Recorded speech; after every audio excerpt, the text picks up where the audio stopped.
তো আজকে আমরা আলোচনা করব আমলনামা কোন হাতে আসবে, আমলনামা কোন হাতে আসবে। 17 নম্বর সূরা সূরাতুল বানি ইসরাঈলের 71 নম্বর আয়াত আল্লাহ তাআলা এখানে বলেছেন, ইয়াওমা নাদউ কুল্লা উনাসিম বিইমামিহিম ফামান উতিয়া কিতাবাহু বিয়ামিনিহি ফাউলাইকা ইয়াকরাউনা কিতাবাহুম ওয়ালা ইউযলামুনা ফাতিলা। আল্লাহু আকবার। সুস্থ মানুষের ভিতরে একটু বলেন আল্লাহু আকবার।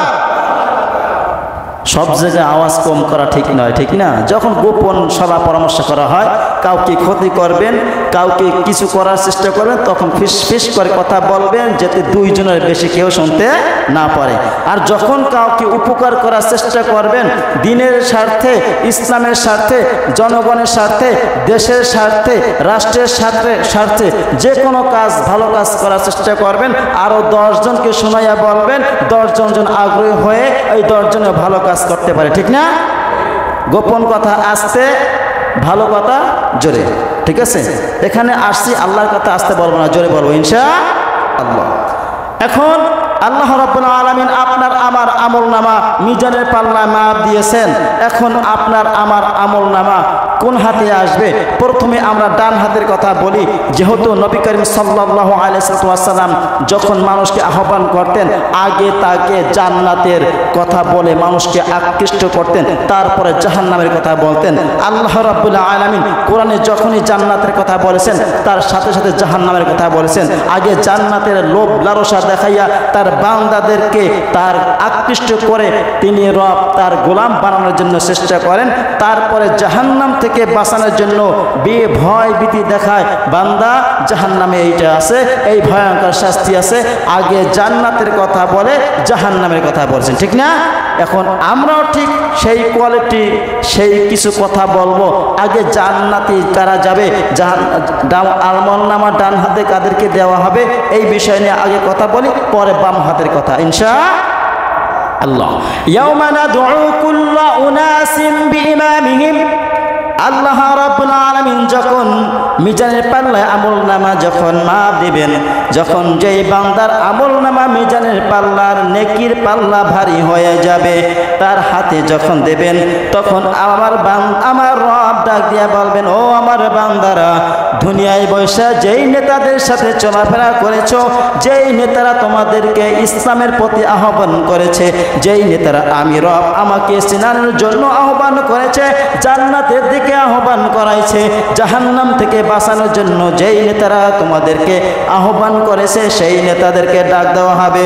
ইয়াওমা নাদউ কুল্লা উনাসিম বিইমামিহিম। ও বান্দারা শোনো শোনো, তোমার যেই নেতাদের আনুগত্য কর্তা, সেই নেতাদেরকে সহকারে ডাক দিয়ে বলবেন, এই নাও তোমাদের আমলনামা বিইমামিহিম ফামান উতিয়া কিতাবাহু বিয়ামিনিহি।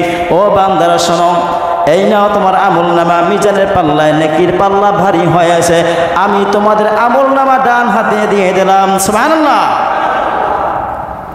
কেন নেতাদেরকে ডাক দেবেন? সম্মানিত দিন মুসলমান ভাইরা, আপনার আমার সন্তান যদি কোনো প্রতিষ্ঠানে পড়ালেখা করে, স্কুল হোক, মাদ্রাসা হোক, কলেজ হোক, ইউনিভার্সিটি হোক, যেখানে লেখাপড়া করেন না কেন, আপনার সন্তান আমার সন্তান যদি মেধাবী হয়ে থাকে, আর যদি পরীক্ষায় যদি গোল্ডেন প্লাস পায়, ভালো কিছু পায়, তখন কিন্তু গার্জিয়ানকে ডাক দিয়ে গার্জিয়ানের সামনে বৈশা গার্জিয়ানকেও ওই শিক্ষা প্রতিষ্ঠানের লোকেরা কিন্তু তাদেরকেও সম্মানিত করেন, এবং ছাত্র যে পাশ করেছেন, ভালো রেজাল্ট পেয়েছেন, গোল্ডেন প্লাস পেয়েছেন, তাকেও কিন্তু একটা উপহার দেওয়া হয়, হয় না? এই জন্য সন্তান ভালো রেজাল্ট করেছেন, ভালো রেজাল্ট করার কারণে মা বাবাকেও সম্মানিত করা হয়, ঠিক না? আপনার আমলনামা যখন ডান হাতে দেওয়া হবে, আল্লাহ রাব্বুল আলামিন বলবে, আজকে তোমাদেরকে শুধু আমলনামা ডান হাতে দেব।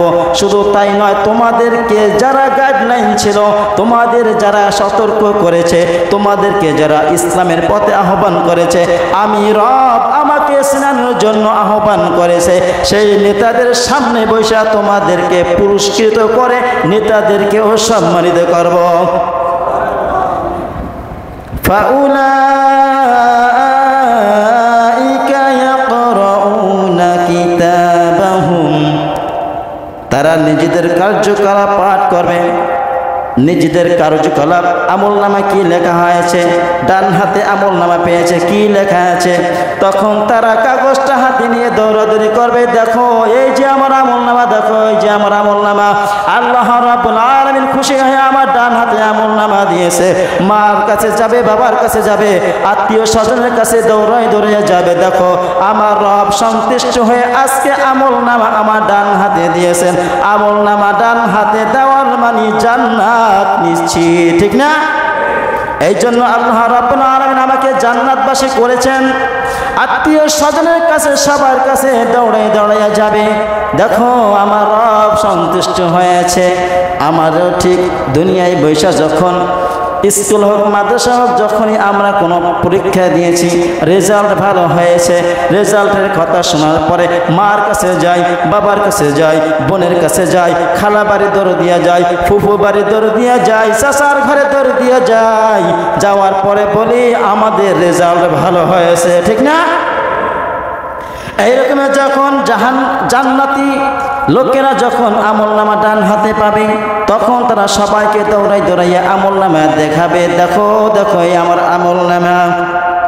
ওয়ালা ইউজলামুনা ফাতিলা, আর তাদের উপর সামান্যতম জুলুম করা হবে না, সামান্যতম জুলুম করা হবে না। তুমি যতটুকু পেয়েছো ততটুকুই তোমাকে দেওয়া হবে, তোমার উপর কোনো জুলুম করা হবে না। 69 নম্বর সূরা সূরাতুল হাক্ক 19 এবং 20 নম্বর আয়াতে আল্লাহ তাআলা বলেছেন, ফাআম্মা মান উতিয়া কিতাবাহু বিয়ামিনি ফায়াকুলু হাউম ইকরাউ কিতাবিয়া ইন্নী যানানতু আন্নী মুলাকিন হিসাবিয়া। আল্লাহ রাব্বুল আলামিন বলেন, ফাআম্মা মান উতিয়া কিতাবাহু বিয়ামিনি, সে সময় তাকে যার আমলনামা ডান হাতে দেওয়া হবে, ফায়াকুলু হাউম ইকরাউ কিতাবিয়া, সে বলবে নাও আমার আমলনামা পড়ে দেখো, সে বলবে আমার আমলনামা পড়ে দেখো, সুন্দর আমলনামা। ইন্নী যানানতু আন্নী মুলাকিন হিসাবিয়া, আমি জানতাম এই সময় আমার হিসাবের সম্মুখীন হতে হবে, আমার হিসাব দিতে হবে, আল্লাহর সামনে আমাকে দাঁড়াতে হবে, আমি ভালো করে জানতাম। আরে ভাই, যে রেজাল্ট ভালো করে তার সাহস কি আগের মতন থাকে না বেড়ে যায়? বেড়ে যায় না? আরে আমাকে কে পায় ফার্স্ট, আমি ভালো রেজাল্ট করছি। আর যে ফেল করেছে ওর চেহারা দিকে তাকাইলে মনে হয় কতদিন খায় নাই আর কতদিন যেন অসুস্থ হয়ে পড়ে রয়েছে, ঠিক না? কথা কয় না? আমার মুসল্লি বোবা থাকতে পারবে না। এখানে বোবা আছেন? বোবা আছেন? যদি বোবা থাকেন কথা বললেন না, তার জন্য ছাড় আছে, ঠিক না? রমজান মাসে যেমন বাধ্যতামূলক রমজান মাসে পুরা মাস রোজা রাখতে হবে সুস্থ মানুষের জন্য, কিন্তু ঠিক আবার আল্লাহ রাব্বুল আলামিন অসুস্থ মানুষের জন্য ছাড় দিয়েছেন না? এইখানে যারা সুস্থ তারা আওয়াজ দিতে হবে, যারা অসুস্থ দুর্বল বোবা তাদের জন্য ছাড় আছে, ঠিক না? আল্লাহ রাব্বুল আলামিন সূরাতুল ইনশিকাকের 8 এবং 9 নম্বর আয়াতে আল্লাহ তাআলা বলেন, ফাসাউফা ইউহাসাবু হিসাবান ইয়াসীরা ওয়া ইয়ানকালিবু ইলা আহলিহি মাসরুরা, তার কাছ থেকে আমলনামাটা, তার কাছ থেকে হিসাবটা হালকা নেওয়া হবে। যেই বান্দার আমলনামা ডান হাতে দেওয়া হবে, সমস্ত আমলনামাগুলো আল্লাহ রাব্বুল আলামিন ডান হাতে দেওয়ার কারণে তার সব যে হিসাব নিকাশ আল্লাহ তাআলা সহজ করে দেবেন, এবং সে হাসি মুখে নিজের লোকজনের কাছে ফিরে যাবে, সে হাসি খুশি হয়ে লোকজনের কাছে ফিরে যাবে, সবাইকে ভালোভাবে কথা বলবে, তার খুশি দেখে আত্মহারা হয়ে যাবে, রব আমার উপর সন্তুষ্ট হয়েছে। যেই সন্তুষ্ট অর্জন করার জন্য দুনিয়ায় বসে মানুষের কাছে দিন প্রচার করতে গেলাম, মানুষে অকথ্য ভাষায় গালাগালি করেছে। মানুষের কাছে নামাজের কথা বলতে গিয়েছি, মানুষে আমাকে দেখে ঠাট্টা বিদ্রূপ করেছে। মানুষের কাছে দিন প্রচার করতে গিয়েছি,